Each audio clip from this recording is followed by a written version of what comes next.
नहमदुहु व नुसल्ली अला रसूलिहिल करीम अम्मा बाद फ़अऊज़ु बिल्लाहि मिनश शैतानिर रजीम बिस्मिल्लाहिर रहमानिर रहीम।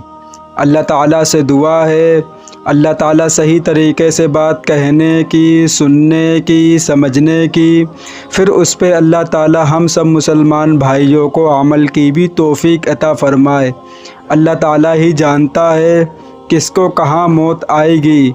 जब किसी इंसान की मौत का वक्त आ जाता है तो जहाँ उसकी मौत लिखी होती है उस जगह उसको कोई ज़रूरत पेश आती है और वो इंसान खुद ब खुद वहाँ पहुँच जाता है। ये बात हम मुसलमानों के दिमाग में नहीं आने वाली है। क्यों? मैंने ये बहुत जगह देखा है कि जब किसी लड़के की मौत होती है या किसी की भी घर में मौत होती है तो घर वाले ये कहते हैं कि अगर मेरा बच्चा वहाँ फला जगह ना गया होता, फला जगह ना गया होता तो आज मेरे बच्चे की मौत नहीं होती। मेरे भाई, ये बात बिल्कुल गलत है। ये बात अपनी ज़बान से ना निकाली जाए। क्यों कि अल्लाह ताला ही को मालूम है कि किसको कहाँ मौत आएगी। हम लोग फैसला नहीं कर सकते हैं। ये भी देखा कि आपने देखा कोई लड़का गया और गाड़ी लेके जा रहा था, घर वाले मना कर रहे थे गाड़ी लेके मत जाओ, लेकिन उसका एक्सीडेंट हो गया और उसका इंतकाल हो गया। अब घर वाले क्या कहते हैं कि हम तो मना कर रहे थे अपने बच्चे को कि गाड़ी लेके मत जाओ, लेकिन वो गया और उसका इंतकाल हो गया। फिर आपने देखा होगा कि कोई लड़का कहीं जा रहा होता शादी में या बारात में, कहीं भी घूमने जा रहा होता है और घर वाले ये कहते हैं कि आप वहाँ मत जाएं, लेकिन वो जाता है और कुछ हादसा पेश आ जाता है जिस वजह से उसका इंतकाल हो जाता है, उसकी मौत हो जाती है। तो घर वाले यही बात अपनी ज़बान से निकालते हैं कि अगर मेरा बच्चा वहाँ ना गया होता तो आज इसका इंतकाल ना हुआ होता। और रोते हैं, पीटते हैं, चिल्लाते हैं, चीखते हैं और उसके बाद सब कुछ भूल जाते हैं। जितनी मोहब्बत होगी सिर्फ़ और सिर्फ इंतकाल वाले दिन रो रो के सर पटक पटक के सारी मोहब्बत उसके ऊपर लुटा देंगे। उसके बाद उसके लिए कोई मोहब्बत बाकी नहीं है। ना तो कोई कुरान पढ़ने वाला है, ना कोई उसके लिए दुआ करने वाला है और ना कोई उसकी कब्र पर जाकर उसको एहसाले सवाब करने वाला भी कोई नहीं है। तो मेरे भाई, जो काम हमें मना किए गए थे वो तो काम करना शुरू कर दिए मुसलमानों ने, लेकिन जो काम करने की इजाज़त दी गई है वो काम हमने छोड़ दिए। हुआ क्या? किसी का इंतकाल हुआ, रो रहे, पीट रहे, चीख रहे, चिल्ला रहे, सब कुछ कर रहे हैं, लेकिन जब नमाज जनाजा का टाइम आया, सगा भाई का इंतकाल हुआ है, बाप का इंतकाल हुआ है, लेकिन नमाज जनाजा पढ़ने के लिए कोई तैयार नहीं है। अब कहाँ गई तुम्हारी मोहब्बत? कहाँ गई तुम्हारी मोहब्बत? बस इसीलिए मोहब्बत थी कि रोना, चिल्लाना, चीखना। मोहब्बत तो तब मानी जाती जब आप उसके लिए दुआ करते, उसके लिए हाथ फैलाते, तब जाके आपकी मोहब्बत सच साबित होती। लेकिन आपने रोने के टाइम खूब रोया, चीखा, चिल्लाया, लेकिन उस टाइम जब उसको सबसे ज़्यादा ज़रूरत थी तुम्हारे हाथों की, कि तुम अल्लाह के सामने हाथ फैलाते, उसकी मग़फ़िरत की दुआ करते और अल्लाह से कहते, अल्लाह मेरे भाई के गुनाहों को माफ़ फरमा दे, इसको जन्नतुल फ़िरदौस में आला से आला मकाम अता फ़रमा, इसने जो भी गुनाह गलती की अल्लाह उसको अपने फजल व करम से माफ़ फरमा। जब पता चलता कि तुम अपने भाई से कितनी मोहब्बत करते हो, लेकिन नहीं कि जब उसको सबसे ज़्यादा तुम्हारी ज़रूरत थी कि तुम उसके लिए अल्लाह से दुआ करो, उसके लिए हाथ फैलाओ, तब तुमने उससे अपना चेहरा फेर लिया। तो मेरे भाई, हम लोगों को ये करना चाहिए कि जो काम हमें मना किए गए हैं शरीयत ने, वो काम हमें छोड़ देना चाहिए और जिस काम करने का हमें हुक्म दिया गया है वो काम हमें करना चाहिए। इसी में हम लोगों की भलाई है। लेकिन आपने देखा होगा कि जब इंतकाल होता है तो बिरयानी बनाई जाती है और तरह तरह की चीज़ें बनाई जाती हैं खाने के लिए।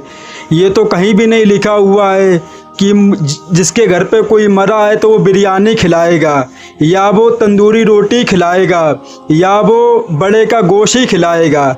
कहीं लिखा हुआ या किसी ने बताया है कि जिसके घर पे कोई मरा तो उसको खाना खिलाना ही पड़ेगा? हाँ, ये बोला गया है कि किसी के घर पे इंतकाल हुआ है और मेहमान जो मिलने वाले आए, अब उन्हें तो खाना चाहिए है, तो इतना कर सकते हैं कि कोई पड़ोसी खाना बनाए और उनको अपने घर पे ले जाए। चाहे वो जिसके घर पे मैयत हुई है वो पैसे उनको दे दे, या उनके घर पे खाना बनवा दे, अपने घर पे खाना ना बनाए, क्योंकि ये रस्म रिवाज मुसलमानों के भी अंदर आ गई है। अपने घर पे खाना ना बनाए, पड़ोसी के घर पे पैसे दे दे या कुछ भी दे दे, जैसे चावल आटा कुछ भी दे दे, वहाँ खाना बन जाए और वहाँ भेज दिया जाए। लेकिन नहीं, ऐसा बिल्कुल भी नहीं होता है। बाकायदा चावल आते हैं, बाकायदा गोश्त आता है कि ज़रूरी गोशी, और बड़ी शर्म आती इस बात कहने पे कि बहुत से लोग उसमें भी ऐसे भी होते हैं कि जो सिर्फ और सिर्फ बिरयानी खाने के इरादे से जाते हैं, उन्हें मैयत से कोई मतलब नहीं है। क्यों? मैं बताता हूँ मतलब क्यों नहीं है। आप गए, ठीक है, आप गए, बुरा मत मानना, बात बुरी लगे, छोटा भाई समझ के माफ़ कर देना। आप गए, क्या किया आपने? बैठे रहे, मोबाइल चलाते रहे, कुछ किया आपने?